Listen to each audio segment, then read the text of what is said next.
കനത്ത പണവും പ്രൗഢിയും ഒന്നും അടുക്കുകയില്ല നിയമത്തിൽ. അത് യാഥാർത്ഥ്യമാകുമോ എന്ന് നമുക്ക് ഏതാനും സമയത്തിനകം തന്നെ മനസ്സിലാക്കാം. ദിലീപിൻ്റെ കേസ്, കൊട്ടേഷൻ ബലാത്സംഗ കേസ്, കേരളത്തിൻ്റെ ചരിത്രത്തിലാദ്യം, ഇന്ത്യയിൽ തന്നെ അത്യപൂർവമായി അഥവാ ആദ്യത്തേതാണോ എന്നറിയാൻ പറ്റാത്ത ഒരു കേസിൻ്റെ വിധിയാണ് ഇവിടെ നടക്കാൻ പോകുന്നത്. എന്തായാലും ദിലീപിന് സപ്പോർട്ട് ചെയ്യാൻ ഒരാളുണ്ടാകുമെന്ന് വിചാരിച്ചു. പക്ഷേ ആ ആളിപ്പോൾ ജയിലിലാണ്. നമുക്കെല്ലാം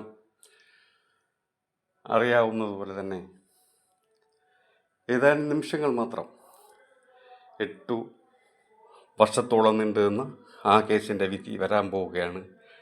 കേരളത്തിലെ ജനങ്ങൾ ആകെ ഉറ്റുനോക്കിക്കൊണ്ടിരിക്കുന്ന ആ വിധി ഇനി ഏതാനും നിമിഷങ്ങൾ മാത്രമാണ്.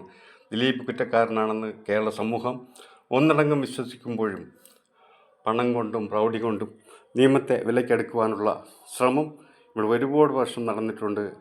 ജഡ്ജിമാർക്കെതിരെ വിമർശനങ്ങളുണ്ടായി. അതേപോലെ തന്നെ പബ്ലിക് പ്രോസിക്യൂട്ടർമാർ കൂറുമാറിപ്പോയി. അങ്ങനെ പല പല വിഷയങ്ങളുണ്ടായ ഒരു കേസിൻ്റെ വിധിയാണ് ഇപ്പോൾ വരാൻ പോകുന്നത്. അതീവതയ്ക്കൊപ്പം കേരള സമൂഹം ഒന്നടങ്കം നിൽക്കുമ്പോൾ തീർച്ചയായും വിധി വളരെ നിർണായകമാണ്. നമുക്കറിയാം, രാഹുൽ ഈശ്വർ ഉണ്ടായിരുന്നെങ്കിൽ ഒരുപക്ഷെ ദിലീപിനെ സപ്പോർട്ട് ചെയ്തപ്പോൾ രംഗത്ത് വരുമായിരുന്നു. രാഹുൽ ഈശ്വർ ഇപ്പോൾ ജയിലിലാണ്. അതുകൊണ്ട് തന്നെ ദിലീപിനെ സപ്പോർട്ട് ചെയ്യാൻ കേരള സമൂഹത്തിൽ വലുതായിട്ട് ആരുമില്ല.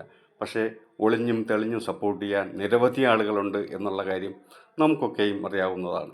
പണം കൊണ്ടും പദവി കൊണ്ടും ഒരു കേസിനെ എങ്ങനെയൊക്കെ അട്ടിമറിക്കാമോ അങ്ങനെയൊക്കെ ശ്രമിച്ചിട്ടുള്ള ഒരു കേസിൻ്റെ വിധിയാണ്.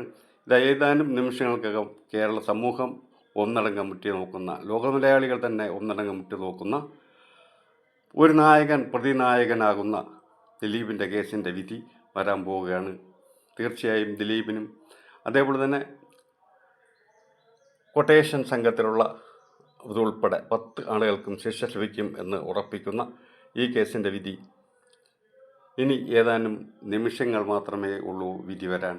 എന്തായാലും കുറ്റക്കാർക്കുള്ള ശിക്ഷയും അത് ഉടൻ തന്നെ വിധിക്കപ്പെടും എന്ന് തന്നെ നമുക്ക് പ്രതീക്ഷിക്കാം.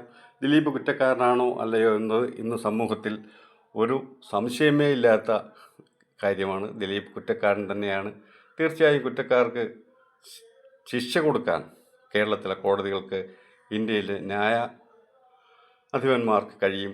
1-2 ആളുകൾ ഒരുപക്ഷെ തെറ്റ് ചെയ്താലും മാറി നിന്നാലും സ്വാധീനത്തിന് വശംവദനായാലും കോടതി ഒന്നടങ്കം നമുക്ക് വിശ്വസിക്കാനാവില്ല. തീർച്ചയായും കുറ്റക്കാരെ ശിക്ഷിച്ചിട്ടുള്ള, ഇതിനേക്കാളും പിടിപാടുള്ളവരെയും സമൂഹത്തിൽ ഒരുപാട് സ്വാധീനിക്കാൻ കഴിവുള്ളവരെയും ഒക്കെ ശിക്ഷിച്ചിട്ടുള്ള നമ്മുടെ കോടതികൾ തീർച്ചയായും ദിലീപിന് അർഹിക്കുന്ന ശിക്ഷ കൊടുക്കും എന്ന് തന്നെ നമുക്ക് വിചാരിക്കാം, നമുക്ക് പ്രതീക്ഷിക്കാം. എന്തായാലും ഇന്ന് 11 മണിയോടുകൂടി ആ ശിക്ഷാവിധി പുറത്തു വരികയാണ്.